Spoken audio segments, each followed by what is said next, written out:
What's up, world? It's your boy, Mike Muse, from the conversation of the Mike Muse Show. I am so excited to be in conversation again with my dear friend, Dr. Crystal Upperman. You know her very well now from our infamous plastic straw debate. I am curious to see, does she have any new feelings about this infamous plastic straw? Because, audience, as you know, I am coming off a great trip to Seattle for the Major League Baseball All-Star game. And you know what I did? I stood in line for an hour at the original Starbucks. I was so excited to get my green straw. And I know that Dr. Upperman is cringing right now, but because I have the microphone, she can't say anything just as yet. And I stood in line not once, but twice. But you know what? I actually thought about Dr. Upperman there, because I was saying to myself how hot I was in Seattle. There's no reason Seattle should have been that hot. And then while I was at Seattle and I was looking at the news, I just saw record heat waves across the country in places that you normally see this extreme heat waves. And then I was coming home, I was thinking about Dr. Upperman more because all these flights were being canceled. And I'm just thinking it has to do something with climate. Now we're in the state now where we're so on edge about climate and the weather. Everything now is related to heat. Yeah, oh, it's climate, it's climate, it's climate. So I've been wondering if I should be thinking about my plastic straws differently. I don't know, folks. We'll see. And then I got this article. It's breaking news. And that's why I said, enough.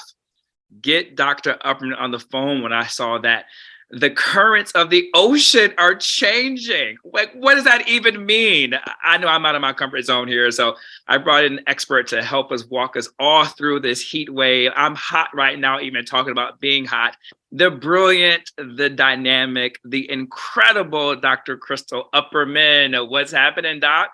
Hi, Mike. Well, thank you again for having me on your show once again. I'm so happy to be talking a little bit more about science, climate science, and explaining much about this heat.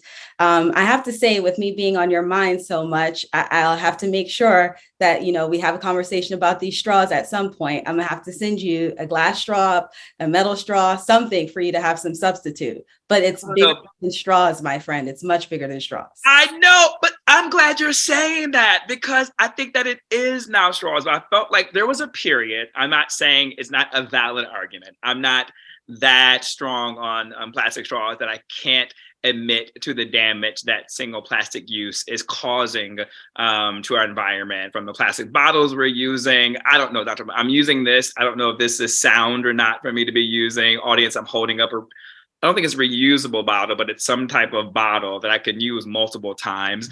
So I am trying to think about different decision points. But I felt like the straw became a distraction for the bigger issues at hand. And I felt it was because it was just an easy fix. Do you think the straws was a distraction, understanding it's an important conversation to have, to the larger areas of the impacts on climate? Well, Mike, I think any conversation that gets us talking about this topic is an important conversation to begin with, because I want us to talk about the science. I want us to talk about the science and how it actually matters to our day-to-day living. You just talked about being in Seattle during an extreme heat wave. Well, what does that even mean for just the average person? It's interesting that we're talking about this topic, because I actually researched much of this in my early years and helped the state of Maryland manage a program that was centered around figuring out how climate change was going to impact the health of its population. So this very same issue that we're talking about today has been researched through and through. It's a little bit of manifestation of science coming into real life, but happy to talk to you a little bit more about that and what that actually means, how it's going to impact people, and how let's unpack it. Let's just unpack it. Let's unpack it. Let's unpack it. Well, we know that climate is changing. Extreme heat is one of the things, but it's not just about heat. It's about a lot of extremes: extreme precipitation, extreme snowfall. You'll hear through the seasonal changes that there are just going to be a lot of extremes. Right now, we're experiencing heat. Florida has high temperatures. Arizona is baking. They just shattered a 49-year-old record, shattered it through the roof. 19 or so consecutive days of temperatures above 110 degrees. New York City has the greatest which is not the best term for it, the greatest urban heat island at the present moment. So people are out here experiencing it, and then what they're experiencing is actually real. We're kind of waiting for the data to actually be verified, but scientists are saying right now that this month of July 2023, is the warmest month that we have ever experienced on this earth. So since we've been recording temperatures. So that is just mind blowing. Yeah. What do you think about that? I mean, when you talked about New York City and the island and what we're experiencing, I experience it every day because I live there, right? And this concrete jungle that we're saying, it really is. I just came back from Miami last week, and it was brutal. And even people who live in Miami, born and raised all their life, they were saying that it was unbearable for them. I was thinking about my friends in Texas right now and just how unusually hot it is. So that's, I remember talking about how hot it is. If you can help us unpack, how did we get here, and why is it so hot? Well, it's all because, and it's being driven by emissions of heat trapping gases. So that little straw that you talked about, the energy that went into creating that straw is a contributor. The energy that we use for transportation, there are incomplete combustion equations that and just incomplete reactions that are happening that emit these greenhouse gases. And these greenhouse gases going into the atmosphere actually is what's triggering the reactions that we're seeing. And what happens is when you have these warming gases released, they actually trap more heat to the surface of the earth. And more heat to the surface of the earth means that the ocean actually is getting warmer because of that more heat. And with the ocean getting warmer, there are a couple of other things that can happen. And this kind of, I can't talk about the heat, Mike, without talking about tipping points. Because when we talk about the heat and the warming, a whole bunch of things that end up happening. You hear people talk about, oh, there are ice sheets that are going to be melting. We know that deforestation is a big thing. Protecting the Amazon is a big thing. Well, this is all connected. So simply a tipping point is just a activity that happens that changes the state of our environment beyond it being repaired. And that's how we define it in climate science. It's just you're going past the threshold to where you cannot reverse it. And there are 9 tipping points that we know of across the earth in which if those 9 situations actually have a point in which they go beyond their tipping point, beyond that threshold, it is irreversible, completely irreversible.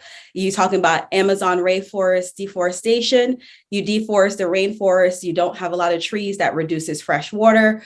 Coral reef die-off. We know a lot of marine life survive in the coral reef ecosystem. That's really important. Shifts of the African, the West African, and the Indian monsoon is a big tipping point. The West Antarctic and also Greenland ice sheets, if that stuff melts, big problem. Permafrost, boreal forest shifts, you name it.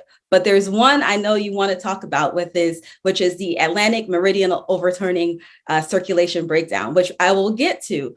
But I want to just share a little bit more about these tipping points. These tipping points are so important because of the warming. So just to give you a simple example, the Earth's atmosphere warms a little bit more. We then expose the North and South Pole to way more heat.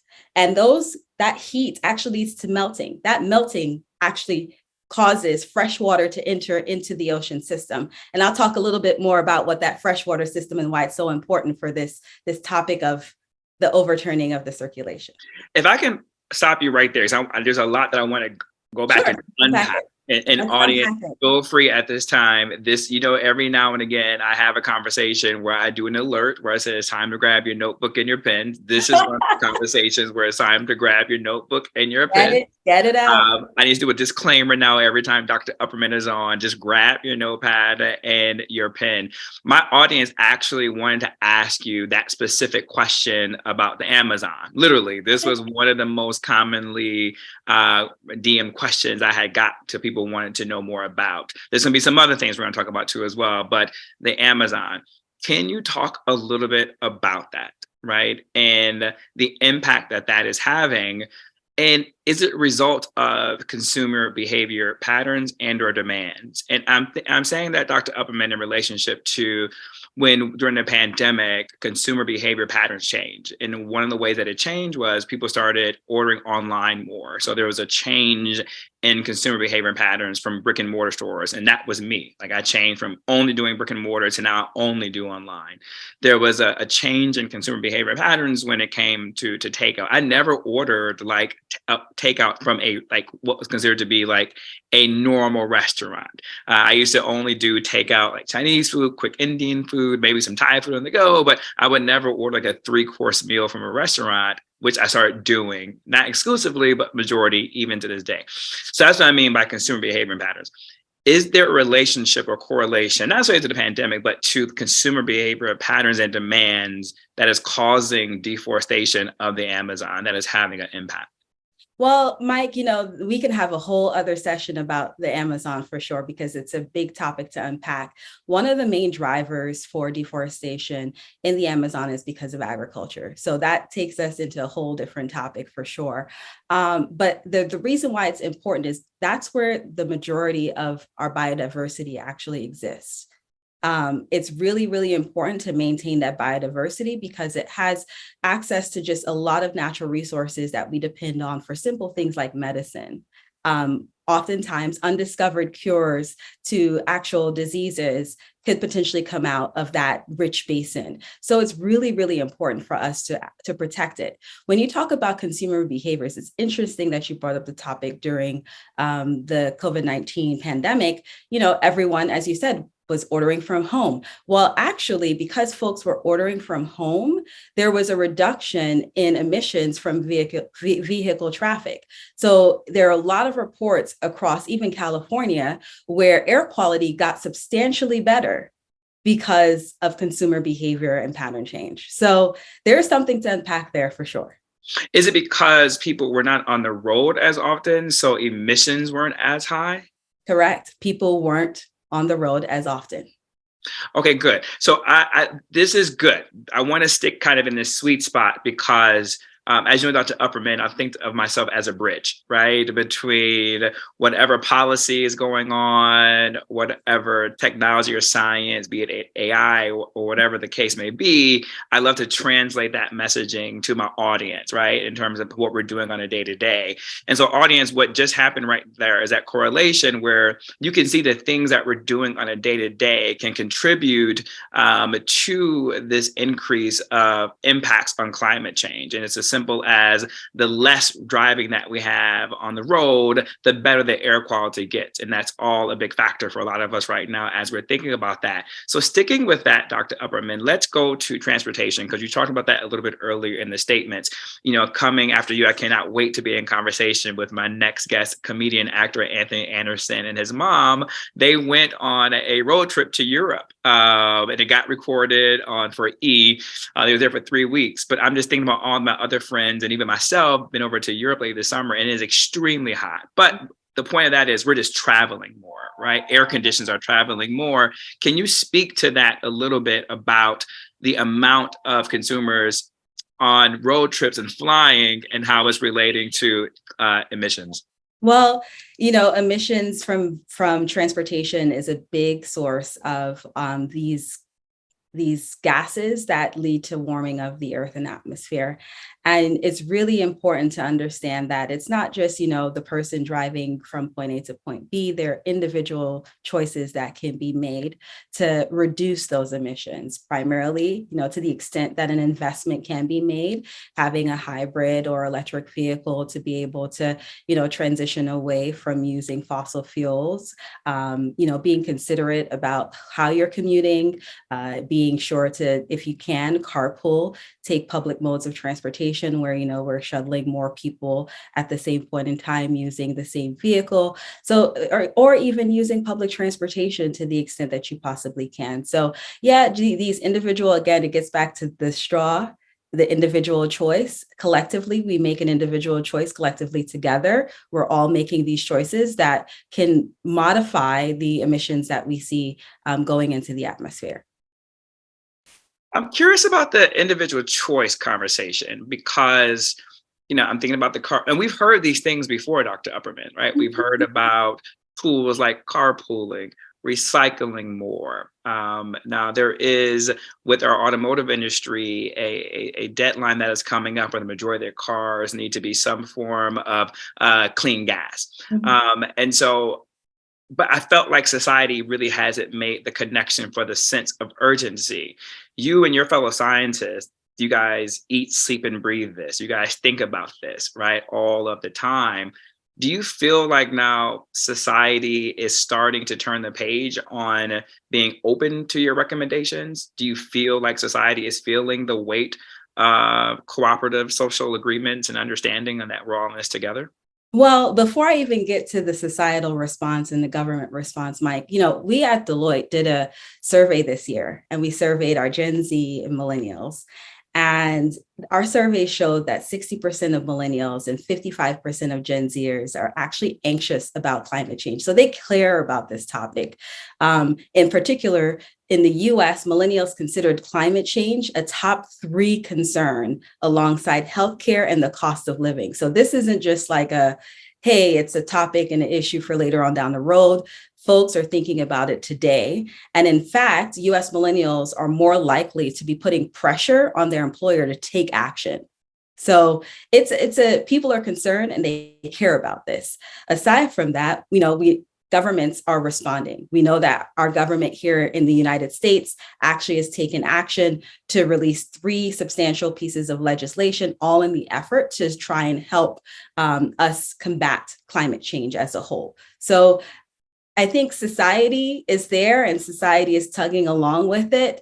Not too sure whether or not, who still thinks that urgency shouldn't be there, but we're seeing some definitely some trends showing that people are thinking about it more. And aside from like just the surveys and the polling, which is great, that gives us some sound data. Just in the lexicon of like social media, just in the public lexicon of casual conversation, with this new heat waves and record heat waves of July, I'm starting to hear, just me personally in my walk of day to day, like, oh my God, climate change. It's so hot, climate change, right? So I feel like society is at a point now where we are making a correlation to climate change and our daily routines, our daily habits, and our lifestyles. And it is now becoming more front and center, coming from the academic, it's coming, I think, getting out of the academic world and getting out of the community of climate scientists such as yourselves. So it actually is now, I would say, for the first time, actually becoming front and center on society's mind. Well, Mike, that's because you've been a bridge for this to begin with, one. And then also conduits through which we can talk more about this and put it in the context of why it matters for people. It's all about the people. And even to go back to the extreme heat, it matters because if you have a chronic health condition, you have to be concerned about what the temperature is outside. Your body's ability to actually regulate your temperature, your body temperature, can be adversely impacted if you have a chronic condition or on certain medications. So just stepping out into a heat wave actually impacts you. There's research that's been shown that folks who, are on dialysis or have kidney problems, actually, there's a high incidence of folks who have those chronic conditions dying in the midst of heat waves, in addition to, folks who've had heart problems or heart disease. So it's really critical and important. And not even to move it beyond the heat. This heat actually, warming actually creates a really terrible situation for our air quality. Because things are warmer, longer, and more intense, we're now creating scenarios by which air pollution can form at longer periods of the year. So we're now increasing the time frame in which we're actually exposed to polluted air quality. In addition to that, spring season has gotten continuously longer. That's actually research that I published, research along the lines of the fact that spring is getting longer and what that means for getting longer and warmer. people who typically weren't allergic before will become allergic to pollen. They will have more allergic responses, and those who suffer from chronic respiratory ailments will have to suffer that, that terrible exposure. So again, it's really about our day-to-day, and it will impact our day-to-day lives, because now you're going to have to make sure that when you walk out the door, you actually have water, where your cooling center is, what factors to look out to delineate whether or not you're having a heat stroke or not. So I think that more information we could give people, the better they are able to protect themselves in this changing world. You're making me think about so many different things right now. And this is good because, again, Dr. Upperman, for me, it's about bringing awareness of how our day-to-day behavior patterns, consumption patterns have an impact on climate. And there's things you're doing right now, you're taking from my subconscious actually to the forefront and say, oh no, this is why it is. I never had allergies before. I would have my friends talk about in springtime, the pollen, that never impacted me until I moved into my apartment. And I have a backyard and I have this tree, and it is causing incredible reactions for me in the springtime in a way that I've never experienced it before. So audience, if you are experiencing different reactions to allergies in the spring season, yes, maybe there are some biological changes happening in your body, but there also too are climate considerations to consider about the air quality, to which Dr. Upperman has talked about. Dr. Upperman, let's lean into that a little bit, because I've always talked about the air pollution from an environmental justice perspective, in the sense of there's so many traffic patterns directed to urban centered areas, the highways, the freeways, right? Particularly when you think about the Bronx in New York, you think about Chicago, other thoroughfares, we always see a higher rate of respiratory incidents happening as a result of that. Do you think now, and I don't think this has been studied, this isn't scientific, your answer, I want to qualify, but just in casual conversation, do you think we'll start to see other upticks in respiratory disease and complications throughout other parts of the country where typically they are not by concentrated thoroughfares and transportation? That's a really interesting question, Mike. So it gets down to what the sources of air pollution are in close proximity. Highways are one source of air pollution. There's also manufacturing sites and location. Ports are also a big contributor to air pollution in addition to airports. So it's all in terms of like a person's proximity, where they live, in proximity to some of these emission sources, and then also the underlying health of the general population. So for instance, depending on where you live can predict whether or not, you'll have an allergic reaction. So what I'm getting at is, as the climate is changing, yes, we are going to have an increase of frequency and duration of some of the worst things that we know are causing issues to our health. And climate change is going to make that worse. Not even to redirect, I mean, just this month. We are in the month of July or maybe June this year. The Florida Health Department documented 3 cases of dengue fever that were contracted locally. And that's critical and important. I mean, it's not the first time that we've seen a vector-borne illness make its way to the US, having to due to climate factors. We had chikungunya a few decades ago. I mean, maybe a decade ago, we had Zika also. So, I mean, all of these are factors that are attributable to climate impacts. The weather change and climate shifts are making environmental factors more feasible and likely for these vectors to actually persist in places that they didn't before. I want to go, because now you're here. So what I'm thinking about is, my audience, and you're very aware of my style.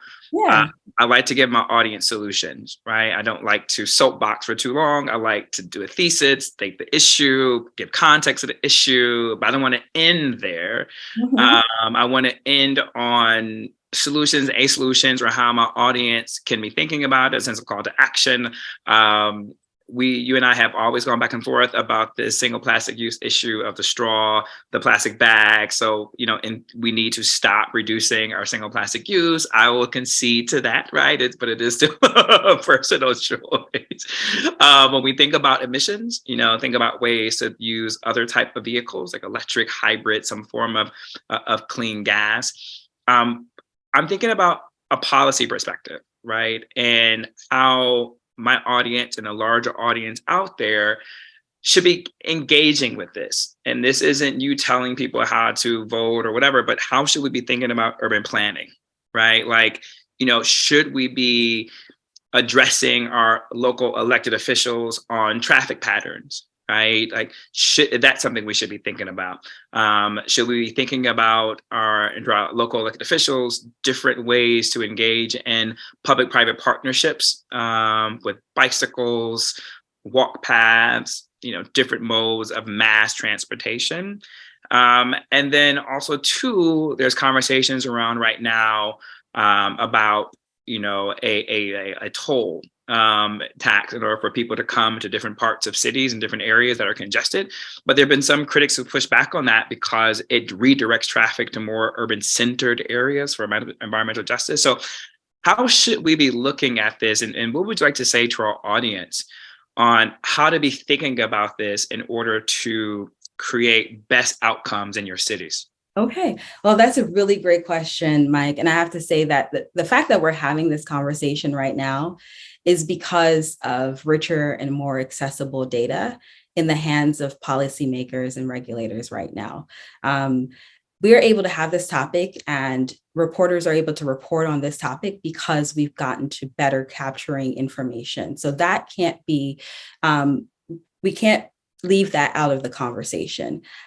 Because that is really important for our government and policymakers to be able to understand the problem and deploy practical solutions that are most effective to solve and protect as many people as possible. And then also be able to do after post-deployment analyses that then are able to help us figure out where we may have missed the mark and fix them. So that's one thing that's really important.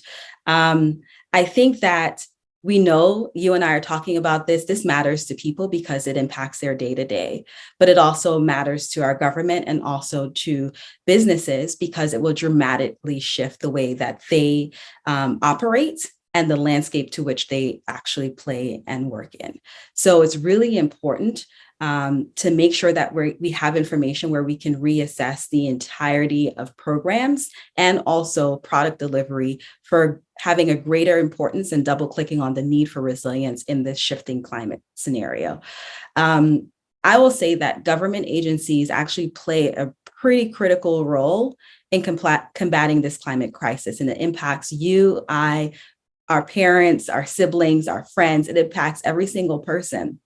Because with those effective policy, we can actually bring forth comprehensive strategies to decarbonize in the right and effective way, in a way in which it is actually considerate of vulnerable populations. Because you talk about, tolls, you talk about redirecting traffic, but what it's really about is about, are we protecting the most vulnerable populations who don't have the resiliency, don't have the ability to rebound as quickly. And that's what's critical and important.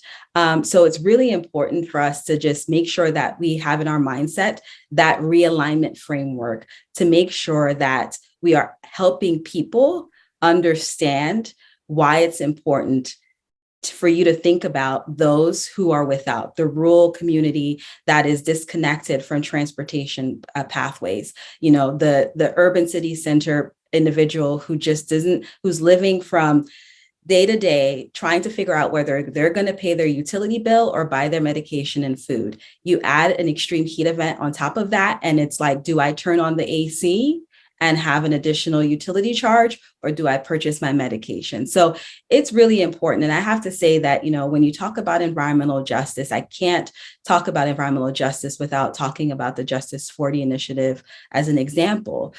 This initiative was a key component of our US government's efforts to give decision makers at all levels the tools for them to be able to understand how a community is experiencing disadvantage due to climate change, including environmental hazards and pollution. So it's important. It's important for people to get active and get engaged and get out there and make sure that they are part of the decisions that are being made. So I would employ everyone to just get active, pick a cause and get involved in it, because that's what matters. We need everyone doing one small thing collectively, and we'll impact change and we'll combat climate change. I'm going to come back to resources. I want to come back to give my audience access to your study, how we can find that, and how we can get access to the Justice 40s. I think that's important. You talk about tipping points, and I'm just curious, as for conversation purposes, do you think we've reached a tipping point? Because my critique of climate change and the climate change activists and academics like yourselves is that it's been so esoteric, it's been so othering, it's been so carbon emission. Like, what is that? Not everybody, studied chemistry, biology, the sciences, right? Like, people don't, polar bears is othering, right? Like, even plastic straws, you and I joke on this, and we're going to talk about this forever, just so you're clear. Not everyone cares or thinks about plastic straws like that. Not everyone thinks about currents. Not everyone. The Amazon is so other, right? It's so othering, right? Deforestation. That's a beautiful word. That's detrimental, but no connection, right? Because toilet paper is everywhere around me. Paper towels are everywhere around me. It's just such a normal consumption use. And so I just think that because it's been so othering, and before I ask this question, think about it in the sense of Dr. Upperman, now that we're having this AI conversation, and artificial intelligence is my jam. That is my bag. That's my sweet spot. But I've been studying artificial intelligence and technology and future of work for decades before we got to this, code alarm where we are right now. But I think it's because when generative AI came in place, the music industry started getting impacted. We started seeing Drake's lyrics and raps being created that was not created by him, right? And so all of a sudden the music industry is talking about AI, right? And then now we have the SAG-AFTRA strike and the WGA strike, right? And all of a sudden we're looking at film and television from AI. And literally now the entire society is having conversations about AI, what needs to be stopped, what needs to be created, policies, et cetera. Not here to weigh in on any of those issues, but the point I'm making, AI had a tipping point, right? Where all hands on deck, but now the world is watching and curious and wants to figure it all out. Do you think this summer for climate change is that these record heats, right? Because this is something we feel, right? Like, other parts of our country shouldn't be this hot, right? And they shouldn't be this hot consistently in normal parts of the country.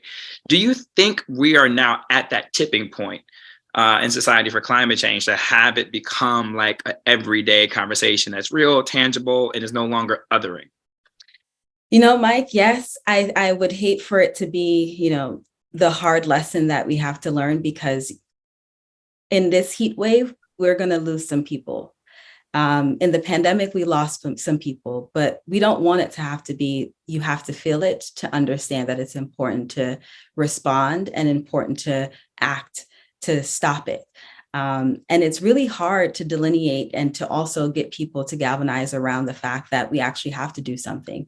But I think feeling it, yes, it helps keep it front and center, but it shouldn't have to be the case, because what that means is that people are going to suffer. And I don't think that we should continuously have to have people suffer in order for us to then respond to make this right.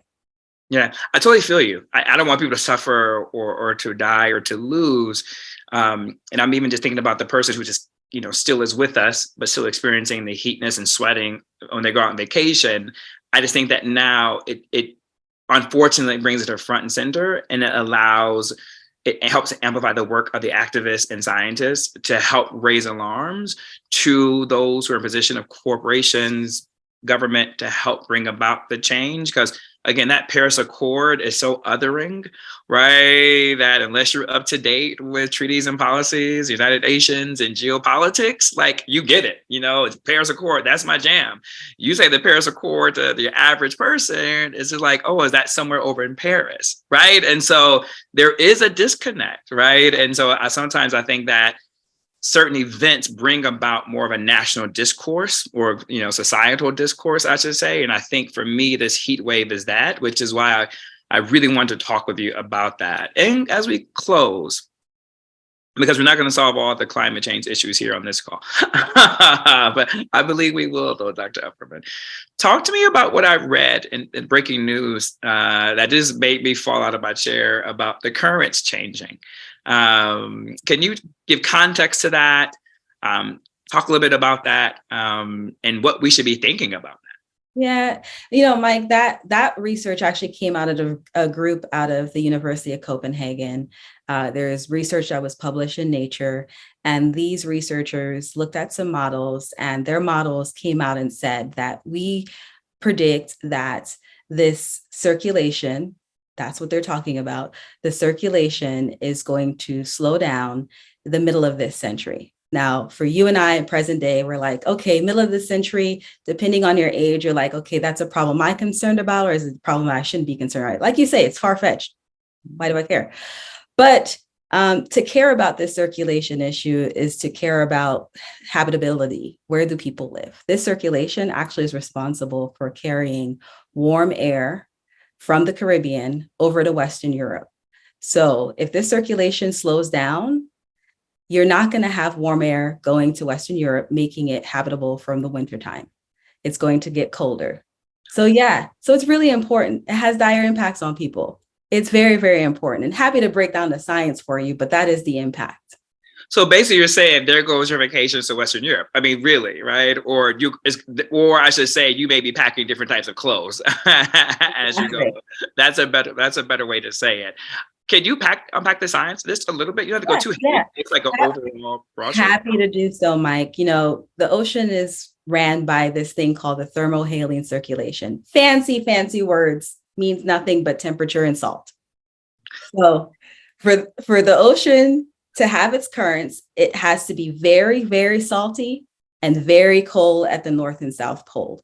When the warm water from the Caribbean, you talk about the equator region, that warm water gets pushed to the North and South Poles. And it's so salty there that when it goes up to the North and South Pole, the water actually freezes. And when the water freezes, there is now a higher salt content because the water separates from the salt. Water separates from salt, and it becomes ice on top. And then you have the salt remain. And that salt content then adds to the remaining cold water.